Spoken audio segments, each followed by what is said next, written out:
What is up, Effort True followers and wrestling fans? You are watching the Effort brand of wrestling and entertainment here on YouTube.com. My name is JC Styles, and I am back with the Raw review for April 22nd, 2013.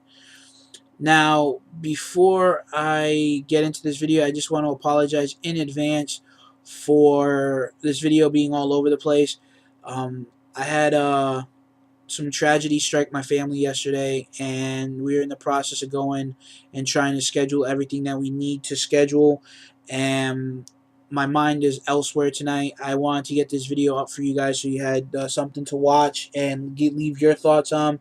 So I'm just going to run down the show. We see Paul Heyman in the ring running his mouth.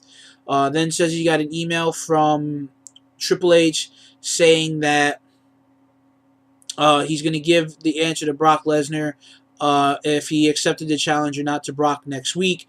We then wind up seeing Triple H come out after Paul Heyman runs his mouth. We then see Triple H say, "You can tell Brock that I accept," and then hits Paul Heyman with a pedigree. We then see R-Truth defeat Cesaro, which I think is a big mistake because Cesaro is way better than R-Truth and still should be United States Champion. If you want to know why, go ahead and watch my Raw review from last week. Sandow defeats Brodus. Backstage segment with Ziggler, AJ, Vicky, and Maddox. Vicky informs Ziggler that if Chris Jericho wins his match, that the Triple Threat World Heavyweight title match at Extreme Rules will go from a triple threat to a fatal four-way. We then see a Shield promo. Ziggler winds up picking up the win over Jericho, which was actually a pretty good match. I really enjoyed this. This was one of the matches of the night that I really liked and really enjoyed. Whenever you get Ziggler and Jericho together, you know it's going to be a great match. We see a segment with Foley talking about the incident between Cena and Ryback. Tensai defeated Rhodes. Kane and Daniel Bryan were trying to strategized, and Daniel Bryan kept pushing the issue that the Undertaker wasn't there with them, and he goes to Kane, he says, "Are you really so wound up because we haven't been able to hug in a while?" And just really comical stuff.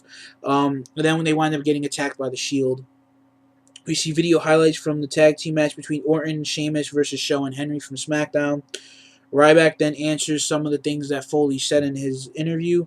Big E Langston defeated Zack Ryder. Now, I like Big E. I think Big E is a great addition to the Raw roster, but he deserves to be more. He deserves to have a little bit more competition. Not to take anything away from Zack Ryder, but I mean, come on. I mean, I guess they're trying to build them up as a super force, but he could have a little bit of harder opponents. I mean, the guy has put down Big E, has put down the Great Khali, has put down Kane, and has put down numerous other big guys. And you mean to tell me they're going to put him in the ring against Zack Ryder? We then see the Shield defeat Daniel Bryan and the Brothers of Destruction. I actually thought this was actually the match of the night. Really enjoyed it. The Shield is still undefeated. We then see Ryback and Foley scheduled for later on. Cena and Foley are shown backstage. They're talking about what's going to happen with Foley and Ryback later in the night. And there's just really some, filler backstage segment.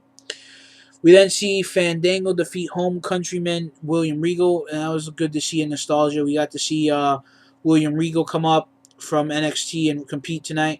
Also, Summer Rae is the NXT diva that they brought up from to be Fandango's little escort there, or dance partner. We then go into a Divas Battle Royal to crown a new #1 contender, which was won by AJ. No shock there. Then the closing segments of the night, we saw Ryback and Foley exchange some really heated words. Then, just when this was about to break to boiling point, Cena comes out and tries to defuse the situation. Then the Shield comes out. Then after the Shield comes out, Cena leaves the ring and then comes back in with a steel chair and clears the house of the Shield. Then, when Ryback takes his eye off of Cena and looks at the chair on the ground, Cena hits an AA and we close off the night. I thought this Raw could have been a hell of a lot better. I really didn't like it. There was just too many filler matches, and they could have focused a little bit more on the Dolph Ziggler-Jericho match and given a little bit more time for the six-man tag team match. Maybe giving a little bit more time for the Divas Battle Royal. And the Divas Battle Royal, I mean, oh my God, you had Naomi, Layla, Tamina, AJ, and Oksana. Really, 5 divas, 5 divas. What about the Bellas? What about the Bellas? What about the other Funkadactyl? I'm sure you could have brought up a couple of divas from NXT to give them, we could have brought up Paige from NXT to give her a chance to compete in the divas thing. But no.